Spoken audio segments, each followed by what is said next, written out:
My name is Sergeant First Class Justin Kelley. Today we're going to talk about military bearing. This is a very important aspect of leaders within the military.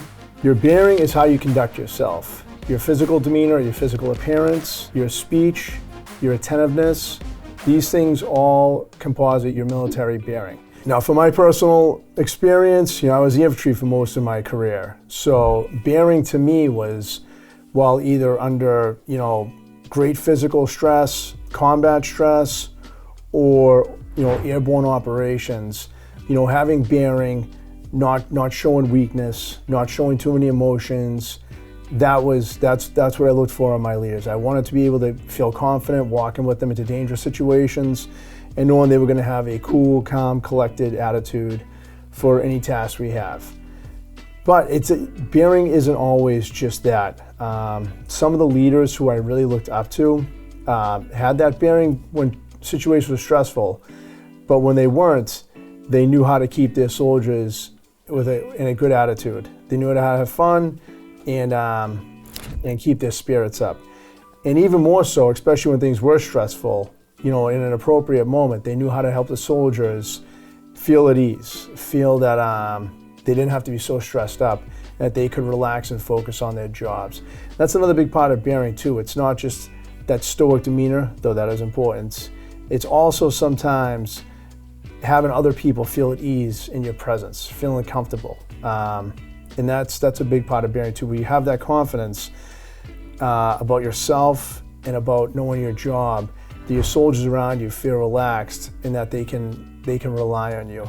But that's not all there is to the military, and primarily, especially other units, that might not be applicable. But we all have important jobs, we all have serious jobs. What's tough, especially for newly promoted sergeants, and every newly promoted sergeant goes to this, is they are leaving one peer group and joining another. When you have that, it's tough to break away and then join that new peer group and then not feel like you're leaving your friends behind.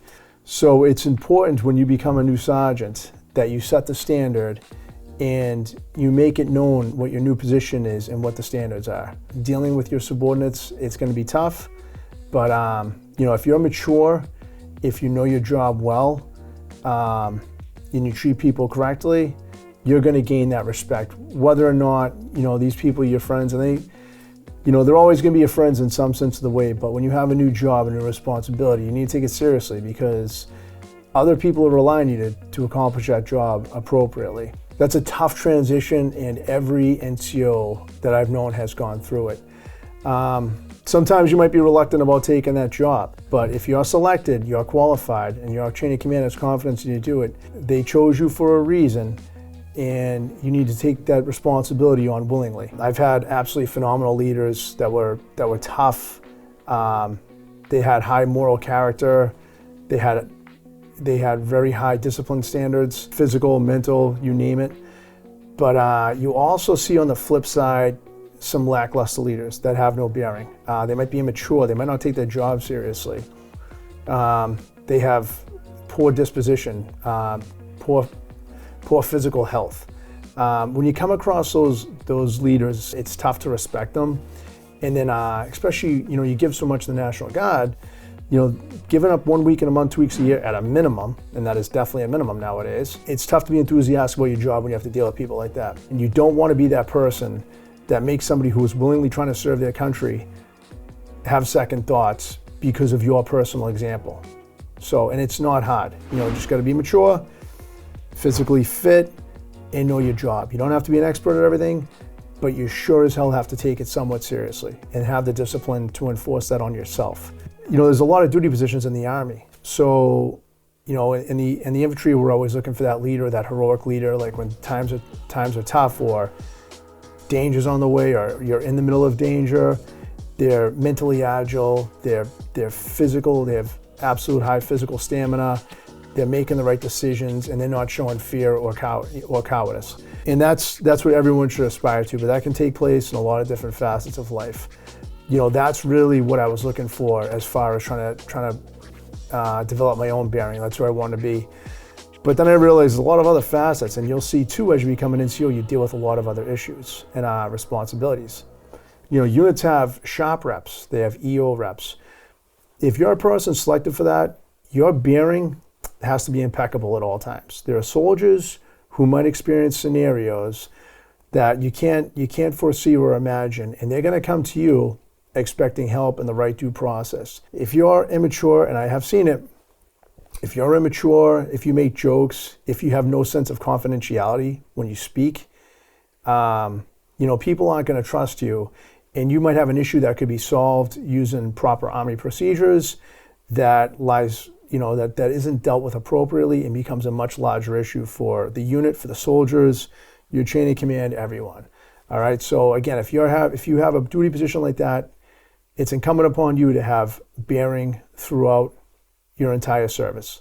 I'm a jump master. So as a jump master, and I mean, hey, not for nothing, I do like jumping out of aircraft. But if I'm having a bad day, or my back hurts too, my knees hurt, sometimes it's not the most enjoyable jumping out of an aircraft. I will never show that to my fellow paratroopers when I'm performing my duty, because that's a job I signed up for and to carry out with absolute certainty. So, and there's other jobs like that in the Army. Whether you're working on an aircraft, vehicles, you have an administrative job. When you are conducting your duties and you have soldiers that you are leading, you want to make sure that you have confidence while going about carrying out those duties. Is it good to have fun? Absolutely. Like I said, I've always been jealous of my fellow peers who could take harsh situations and make them enjoyable for their soldiers. It's a special quality that these leaders have, but they also accomplish the mission first and foremost, but they just find a more enjoyable way for their soldiers to do it. If you're the type of leader that comes into whether it be miserable conditions, limited time, limited sleep, you name it, and you start to complain, anybody can complain. That's not why you were selected for that job. The Army selected you for your job so that during those scenarios and situations, you would continue to do your job appropriately and motivate your fellow soldiers to do it appropriately as well, and guide them and lead them. So again, the bearing to do that and not fall back into the default of this is hard and actually rise above it is very important for you as an NCO. You can have huge influence, not just on your subordinates though, but on your peers as well. I've seen it a lot in the military where I've always served with pretty good guys, but you might have a new soldier that comes in from a different unit, and they are awesome. They just know what they're doing. They're full of life. They're super physically fit. And then you'll see the other, whether it be team leaders or squad leaders, that same peer group around them. And then all of a sudden they start raising their game as well.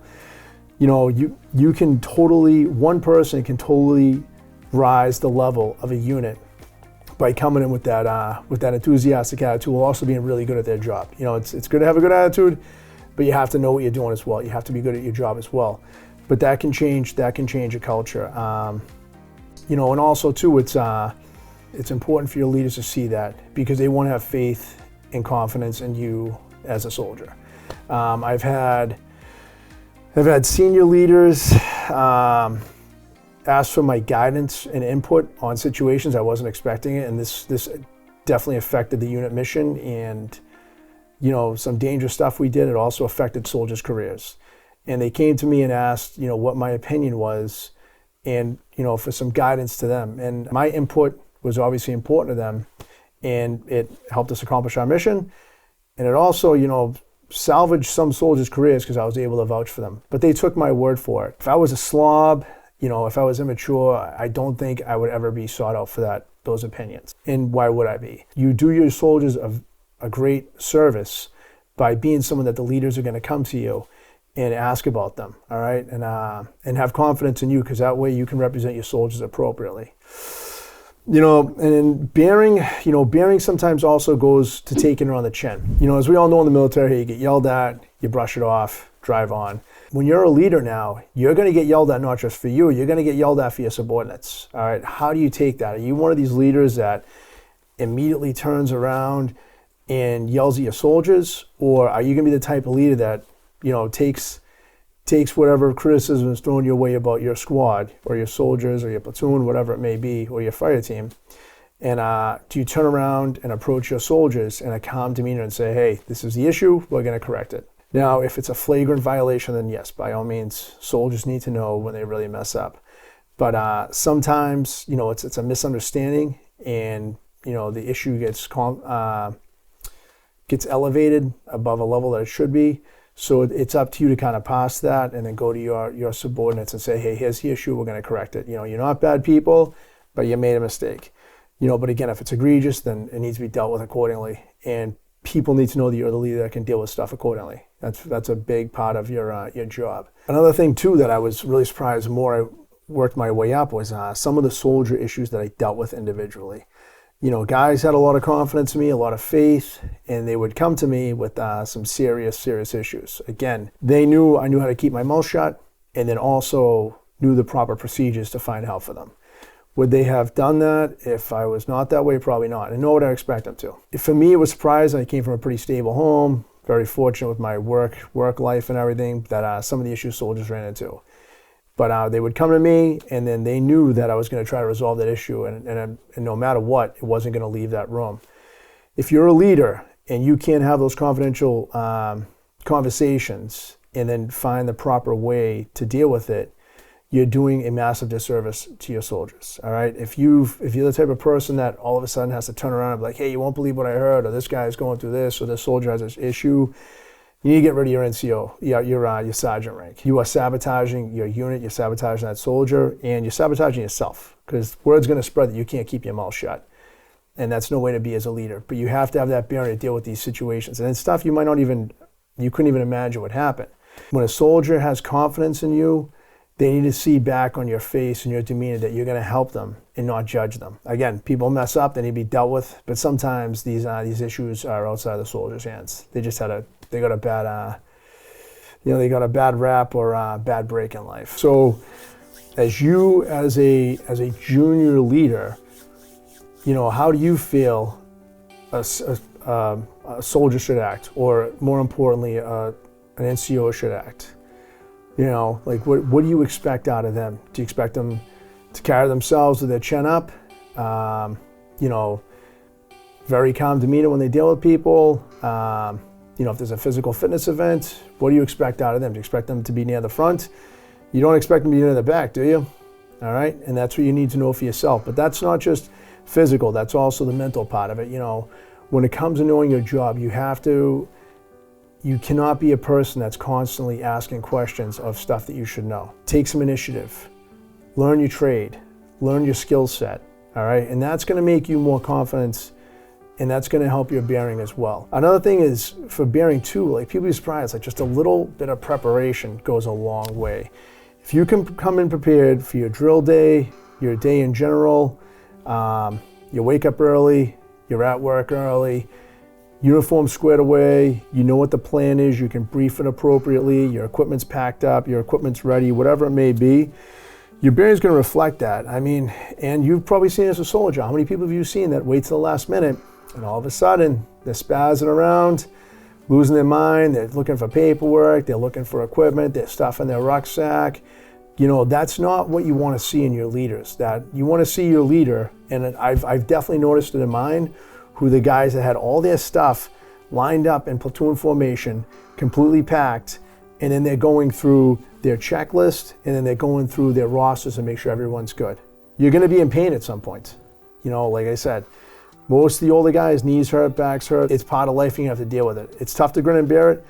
You don't want to be a complainer. So you don't want to be a complainer about your physical pains. You don't want to be a complainer about, your home life, whatever it may be. Again, if it's significant enough, you need to get help. You need to talk to someone you have some faith in, and that you can seek their good counsel and try to find solutions.